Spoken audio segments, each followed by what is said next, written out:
जय माता दी। मैं एक विवाह की गीत सुना रही हूँ, आप लोग को सुनिएगा और अच्छा लगेगा तो हमारे चैनल भी लाइक सब्सक्राइब आप लोग कर दीजिएगा। तो चलो सुनाती हूँ। जय माता दी। बेरिया की बेरी तो हैं बरजिए बेटा हो, बरजिए बेटा हो। अरे जीनी जाया अपने ससुरारी रे लालनवा, अरे जीनी जाया अपने ससुरारी रे लालनवा। तोहरे ससुररिया बेटा रतनी चिरैया हो, रतनी चिरैया हो।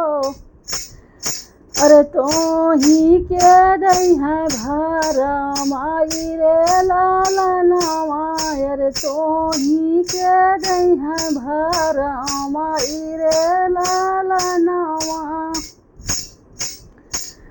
ये तनी बचन जब सुनन दुल्हे राम, सुनन दुल्हे राम।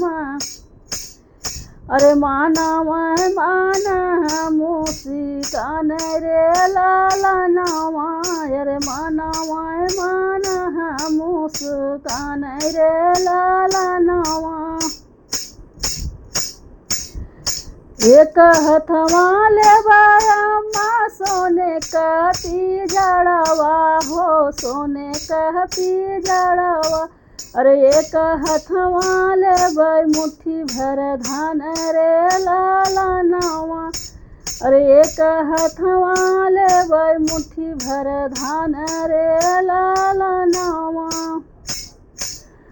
रतनी चिरैया के ऐसन धनवा चुभैबै हो, धनवा चुभैबै। अरे डोली अरे पिजड़ा में ले बैठाई रे लालनवा, अरे पिजड़ा में ले बैठाई रे लालनवा। बेरिया की बेरी तो है बरजिला बेटा हो, बरजिला बेटा। अरे जीनी जाया अपनी ससुरार रे लालनवा। तोहरे ससुरार बेटा चंचल धियावा हो, चंचल धियावा। अरे तो ही के लई है भरा माई रे लालनवा, अरे तो ही के लई है भरा माई रे लालनवा। एक हाथ ले बायम्मा डोलिया कहरवा हो, डोलिया कहरवा। अरे एक हाथ लेब मघैया पान रे लालनवा, अरे एक हाथ लेब मघैया पान रे लालनवा। चंचल धरिया के ऐसे रिझैबै हो, ऐसे रिझैबै।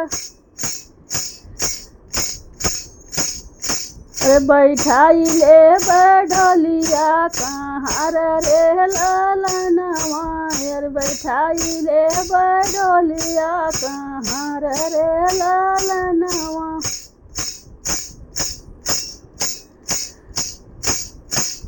अरे ले धरिया ससुरार रे लालनवा, अरे ले दुल्हन ससुरार रे लालनवा।